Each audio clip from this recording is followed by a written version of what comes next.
Welcome to The Explainer. Today, we are diving into one of the most ambitious and, controversial foreign aid programs in all of history, the Marshall Plan. Now, this was a plan to rebuild an entire continent from the ashes of war, but in doing so, it also ended up drawing the battle lines for the next global conflict, the Cold War. You know, to really get the Marshall Plan, you have to first wrap your head around the sheer scale of the crisis. This wasn't just a bit of damage. We're talking about the near-total collapse of civilization for millions and millions of people.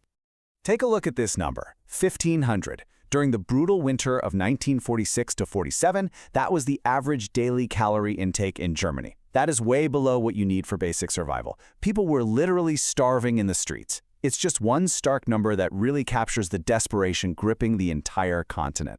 The place was in absolute ruins. Railways, bridges, factories all just bombed into rubble. Food and fuel were so hard to come by that riots were a daily thing. You had millions of refugees just wandering a shattered landscape with nowhere to call home.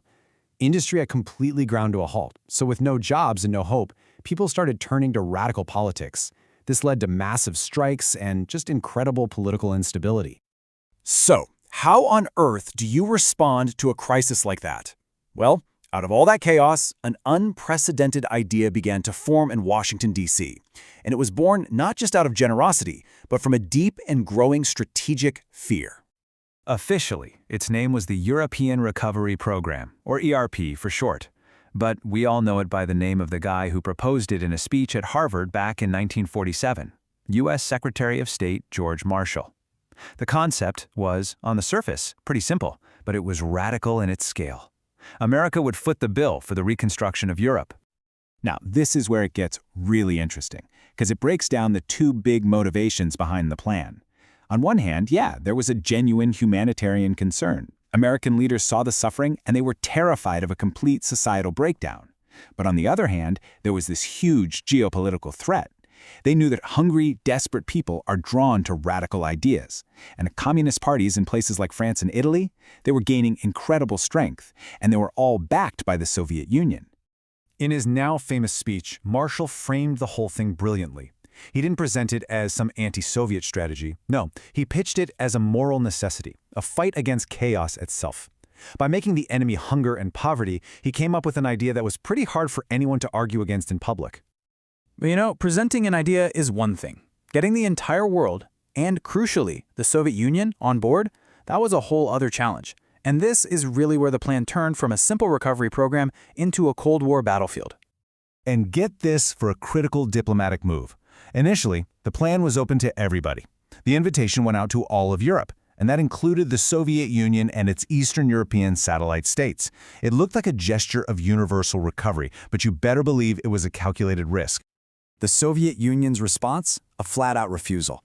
They loudly called it dollar imperialism. They were convinced it was a Trojan horse, right? A way to make European economies dependent on American cash, forcing them to adopt capitalism and, ultimately, giving Washington all the political control. So in this huge, fateful decision, they not only said no for themselves, but they forced their satellite states like Poland and Czechoslovakia, who were actually interested at first, to do the same. And with that one word, niet, the economic Iron Curtain came slamming down across the continent. Okay, so with the political lines now drawn in the sand, let's take a look at how this plan was actually put into action. Where did all that money go, and what did it really do? Over 4 years, from 1948 to 51, the United States pumped about $13.3 billion into this thing. Now, to put that in perspective, that's the equivalent of over $170 billion today. Just an absolutely staggering investment. Now, this money wasn't just spread around evenly. The lion's share went to key allies like the United Kingdom and France. But look at this, West Germany. A really significant chunk of aid went right there. A hugely important strategic move to build it up as a stable, prosperous wall against the Soviet-controlled East. And listen, this was not just a cash handout. That's a huge misconception. The plan mainly paid for shipping crucial goods from the United States. Most of it went to raw materials, food to feed people, fuel to get the factories running again. Another big chunk went to machinery and vehicles. And that was a key part of the strategy. It didn't just rebuild Europe, it also created a massive new market for American goods, which helped prevent a post-war recession back home. Pretty smart, huh?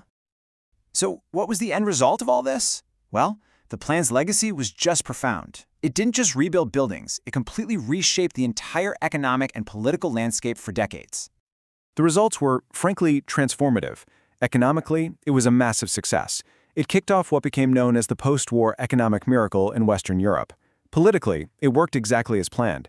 It stabilized those fragile democracies and made communism way less appealing. But geopolitically, its main effect was to harden that division between a prosperous, US-backed West and a struggling, Soviet-dominated East. It cemented the two opposing sides that would define the Cold War. So you see, this was really the first major economic battle of the Cold War. But that rivalry wasn't going to stay economic for long. To see where the conflict turned hot, you should definitely check out our explainer on the Korean War. It's next up in our Cold War playlist. And of course, if you want more explainers like this, make sure you subscribe. And that brings us right back to the central question that historians still debate to this day. Was the Marshall Plan a noble act of humanitarian aid, born from American generosity, or was it a calculated, self-interested masterstroke of geopolitical strategy designed to contain a rival? The truth, as it so often is that it was probably both. A rare moment in history where doing good for others also happened to be a brilliant strategic move for yourself.